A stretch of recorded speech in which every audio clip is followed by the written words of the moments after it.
It gives me great pleasure to be able to introduce our keynote speaker, Mr. Alvin Battle. Mr. Alvin Battle was born in Tarboro, North Carolina, and raised in Rocky Mountain, North Carolina.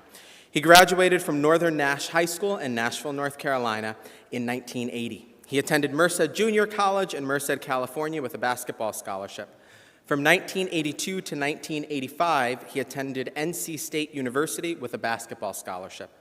He received his BA degree in speech communications. He was also a member of the North Carolina State University 1983 men's champion basketball national championship team. Woo. He currently serves as the ITS Business Continuity Manager for Atrium Health Wake Forest Baptist in Winston-Salem, North Carolina. He is actively involved in several ministries at Shiloh Baptist Church of Greensboro, North Carolina, as the media ministry leader and men's Bible study leader. He's one of the founders of the YMCA Cary, North Carolina Men's Bible Study. He previously served as a minister for the Chatham-Edcombe County Youth Detention Centers and Wake County Adult Correctional Center. He's a board member of the Cross and Key Prison Ministries and served on the Council of Randolph County Juvenile Crime Prevention. Married to his lovely wife, Annette King Battle, Mr. Alvin is a man of many talents and gifts.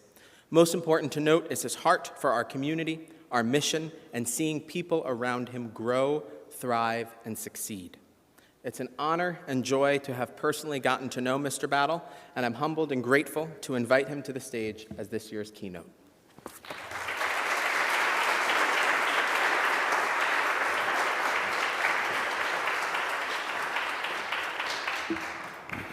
Thank you so much, Mr. Vincent, for inviting me to speak this morning. Graduates, I can tell you that everything I'm about to say, it's already been said. Your speakers are wonderful, wonderful men. And I say greetings from Shiloh Baptist Church and from New Horizons Fellowship in Apex, North Carolina. I want to tell you something about your head of school, Mr. Vincent. Haven't known him that long, about a year or so, but I can tell you that he has the heart of Christ in him. He cares about each one of you. He has a servant's heart, and that doesn't mean always giving. Sometimes that means discipline, and discipline for boys is what I am definitely involved with, because I believe that everything that we are going through in this country is solely on the shoulders of men. And DNS, this program is raising good men for the next generation. So discipline is part of it. Mr. Vincent, if I had a son, I would want him to be mentored by you. I mean, that means a lot to me. I raised two girls. So we have three things to talk about this morning. He said I only have 10 minutes, so I'll try to make it brief and quick. But the first one is bad company corrupts good character. The second one is opportunities in life.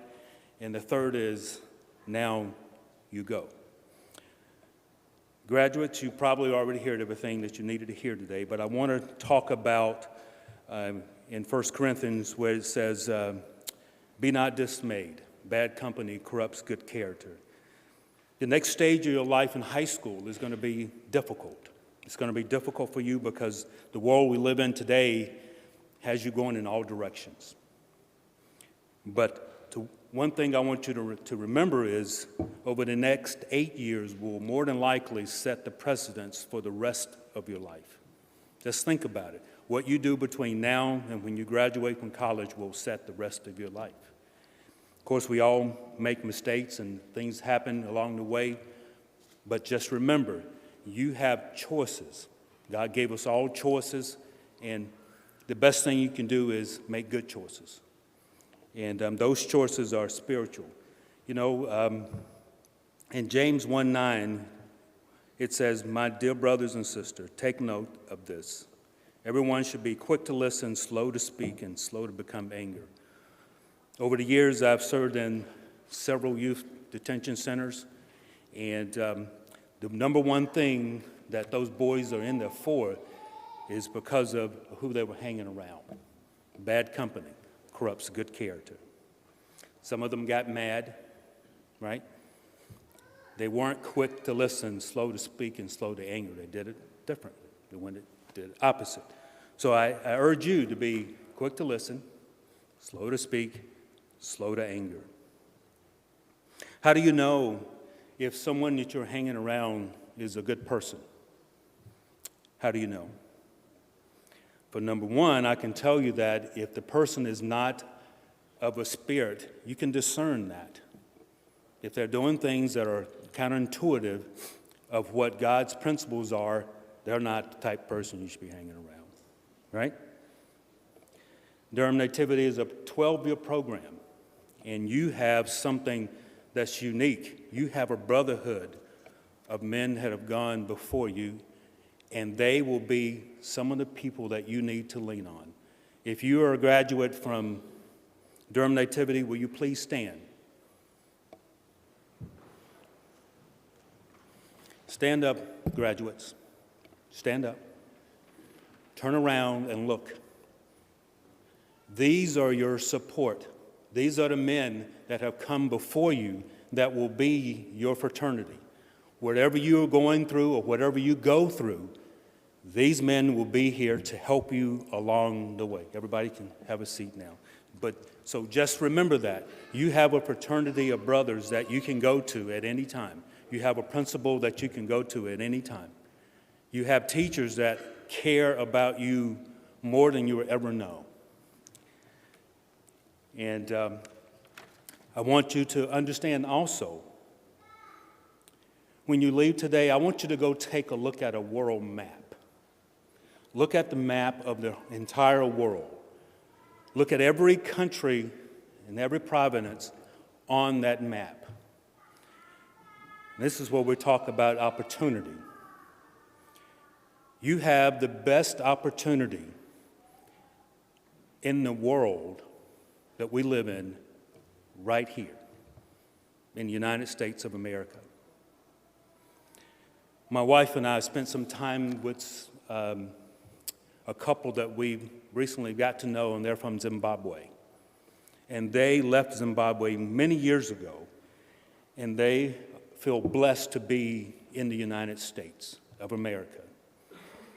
All the things you hear about how bad our country is, but I can tell you there's no other place but the United States of America that I would rather live. And they're good friends, and they're totally blessed. They're raising 3 boys, and those boys are just like you. They're disciplined. They know exactly where they want to go in life. They didn't go through the Durham Nativity program, but their parents understood that opportunity, education is where their boys needed to be. And I'm proud to say one of them is attended NC State, my alma mater. Your motto is daring to dream big, never give up, and strive to excel. Never give up is close to my heart because my college coach from NC State, Jim Valvano, that was his motto. Never give up. Never, ever give up. My father, Jesse Battle, passed away in December of 2021, and he taught me this. When doors close, go open new doors, and don't make excuses. Don't make any excuses. You are blessed beyond measure to make excuses. There is no excuses. You have every opportunity in the world to succeed and to do what you want to do with your life. And just remember, everyone that's in this room is expecting you to do well. So sometimes you have to think about others before you think about yourself, right? What does my classmates think of me? What do my school think of me? What do my parents think of me besides myself? It's called respect of your elders and respecting people who care about you more than you will ever know, because they love you. Love is patience. Love is kind. Someone talked about patience earlier, right? Be patient. Your reward is coming. Your reward is coming because you're doing the right things in life. If you get caught in the cycle of doing the wrong things, we can tell you where that lands. It'll be a continual cycle. Just look at the world today where someone's caught in the cycle of doing wrong. But when you're caught in a circle of doing right, you expand and you can be a light to someone. You can be a shining light to someone that's coming behind you. I love this school, and I tell you now to go. Dream big, never give up, strive for excellence, strive to excel in life. I want to come back in probably another 10 years, and you'll be sitting over there with your alumni, and we'll have doctors, lawyers, we'll have a public speaker, and Noah, and all of you probably will be public speakers because you're so eloquent in your speaking. And I was like, okay, why can I be that? But I want to thank you. I want to thank you, parents, for coming, and guardians for coming and supporting this school, because you can see the progress that these boys will make over the rest of their lives because of this school and because of your support. And I want you to continue to look around you, graduates, and just see the support that you have. You will never have another support system like this in your entire life. Never. So look around at everyone in this room who's come to support you. And the way you pay them back is to go and excel. God bless you, and congratulations, and thank you.